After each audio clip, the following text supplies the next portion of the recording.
السلام عليكم ورحمه الله وبركاته. ازيكم حبايبي؟ عاملين ايه؟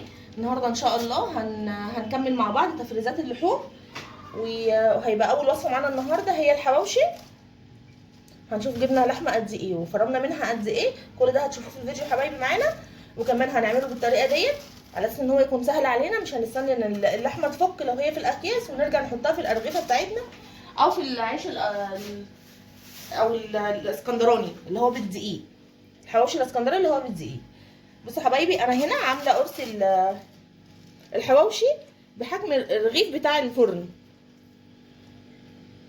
على اساس ان هي كمان اكبر منها كمان شويه، على اساس ان هي اول ما تكش تبقى واخده حجم الرغيف بالظبط. فتعالوا كده حبايبي نشوف مع بعض الفيديو النهارده ان شاء الله هيعجبكم، وبكره كمان في فيديو حلو قوي للكبه الشامي. انتظروني، هنعملها بطريقه حلوه قوي وبطريقه المحلات، وبجد مش هتفك منكم باذن الله. فانتظروني بكره ان شاء الله في الحلقه بتاعت بكره. وده كان الفيديو بتاعنا النهارده يا حبايبي، فيا ريت لو عجبكم الفيديو فعلوا زر الجرس واشتركوا في القناه عشان يوصلكم كل جديد. السلام عليكم ورحمه الله وبركاته. ازيكم حبايبي؟ عاملين ايه؟ النهارده ان شاء الله هنعمل مع بعض. بصوا حبايبي، اولا احنا هشوف الكميه اللحوم اللي احنا جبناها النهارده دي تكمله لتفريزات رمضان بتاعت اللحوم. بس هنعمل 3 وصفات في كل يوم، هنعمل وصفه زي ما اتعودنا كده، ان احنا ما ندخلش الوصفات في بعضيها عشان ما نتلخبطش. كل يوم هنعمل مع بعض وصفه كده سهله وان شاء الله تعجب حضراتكم. طيب انا جبت ايه؟ انا جبت 3 كيلو لحمه بلدي من عند الجزار. طبعا انت اللي تحبيه، النوع اللي تحبيه ممكن تجيبيه. طيب انا خدت منها اللي هي فيها بس يعني دهون كده بسيطه، ده كيلو. بصوا حبايبي على الميزان اهو،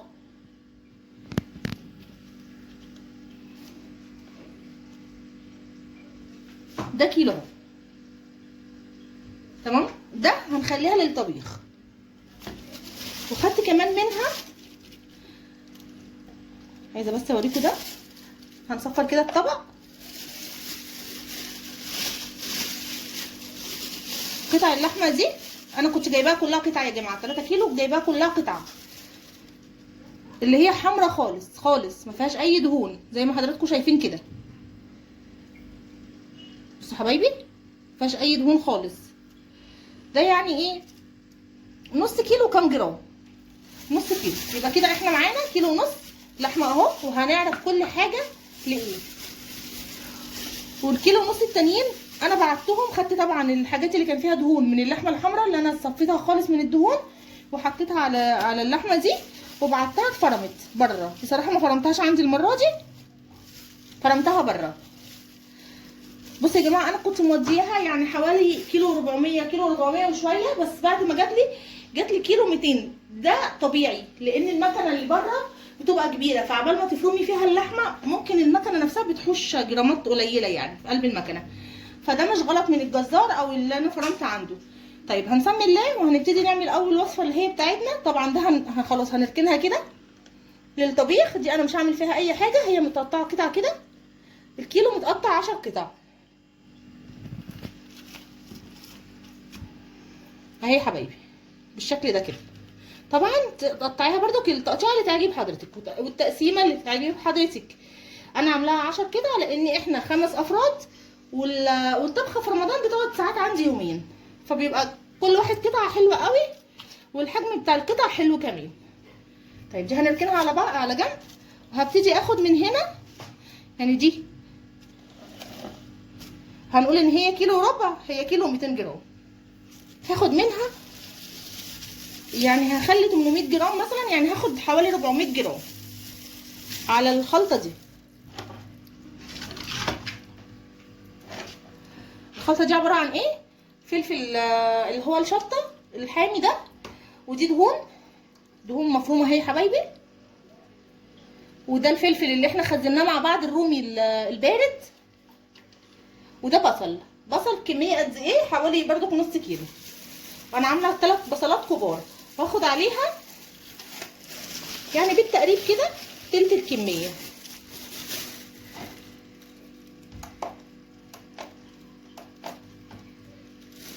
هرجع كده اوزن اللحمه هنا بتاعتي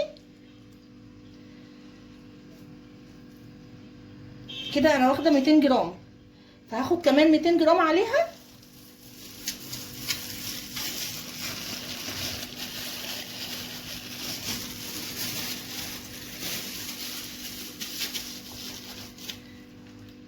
اهو يا حبايبي 800 جرام اهو. دي هشيلها بكره، الوصفه هنعملها مع بعض بكره، استنوني عشان الحلقه بتاعت بكره حلوه قوي يا جماعه وهتعجبكم ان شاء الله. هنعمل وصفه باللحمه اللي هي الحمراء خالص دي واللحمه المفرومه. طيب انا هبتدي دلوقتي احط على الخلطه دي، هحط عليها بس حبايبي سبع بهارات. سبع بهارات ديت اللي هي عباره عن حبهان وورق لوري وبلح جوز الطيب وكوبيبه صيني وزر ورد. كل ده سبع بهارات وفلفل اسود. تمام، هحطه كده وهحط الملح بس مش هنكتر كميه الملح وهقول لكم ليه دلوقتي. يعني دي حوالي نص معلقه كبيره. هبتدي اجيب بهارات الفراخ اسفه بهارات الحواوشي بتاعتنا دي بتتضاف على كوبايه ميه وهوريها لكم دلوقتي. ودلوقتي يا حبايبي انا جبت كوبايه اللي هي ال 200 مللي اهي، فيها ميه بس منقصه منها حبه علشان اقدر احط خلطه الحواوشي، وهضيفها كده على الميه كلها.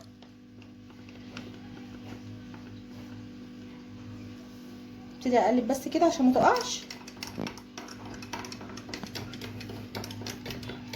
واضيف باقي الكميه. بس حبايبي الخلطات ديت بصراحه يعني عجبتني، طعمها عجبني في ان هي فيها البهارات، كل البهارات اللي انا محتاجاها، فما بقاش حابه ابتدي اطلع كذا برطمان من التوابل او كذا تابل، فبحس ان دي بتوفر عليا كتير توابل. هنبتدي نقلبها كده كويس جدا.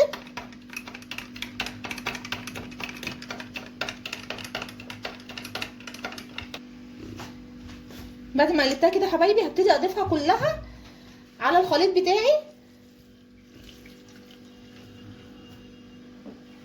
بالشكل ده كده. عشان كده انا ما كترتش الملح يا جماعه من الاول، لان الخلطه دي بيبقى فيها الملح بتاعها. فابتدي اقلب كل الخليط ده مع بعضه مع البصل. ودلوقتي يا حبايبي بعد ما قلبنا الخليط بالشكل ده كده لحد دلوقتي احنا الحواوشي بتاعنا جاهز. بس انا بقى معايا ابني اي حاجه فيها البصل ظاهر كده مش بياكلها، بيقرف جدا من البصل اللي باين في الاكل، فبضطر ان انا اخدها بس لفه واحده في الكب علشان اداري البصل واقدر اخليه ياكلها. هبتدي هاخد كده الكميه شويه شويه كده في الكبه والفها بس لفه واحده وارجع لكم واوريكم شكلها بعد كده.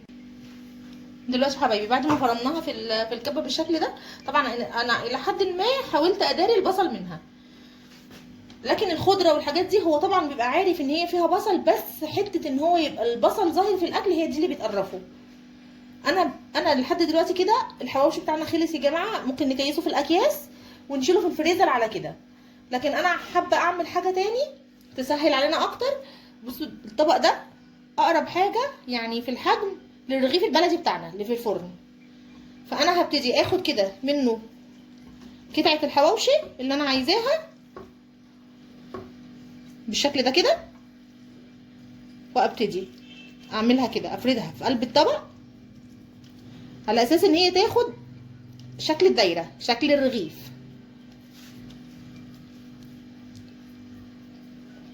اهو يا حبايبي كده، وهقلبها هنا في الصينيه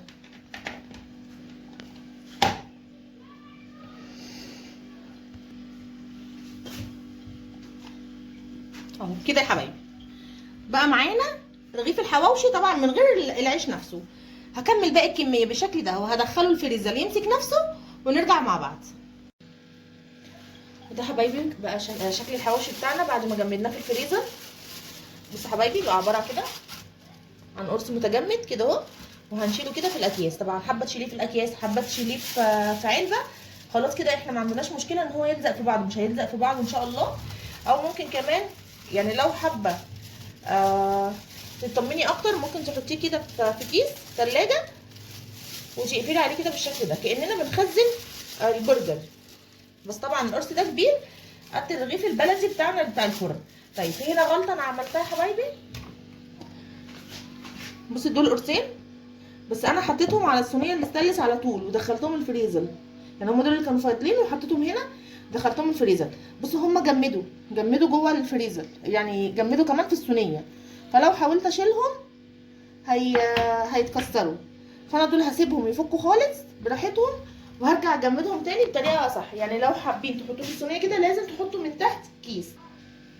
هم طلعوا معانا قد ايه يا حبايبي؟ طلعوا معانا 10، يعني نص كيلو كفته اسفه لحمه مفرومه طلع معانا 10 ترغيفه حواوشي. وده كان الفيديو بتاعنا يا حبايبي. فيا ريت لو عجبكم الفيديو فعلوا زر الجرس واشتركوا في القناه عشان يوصلكم كل جديد.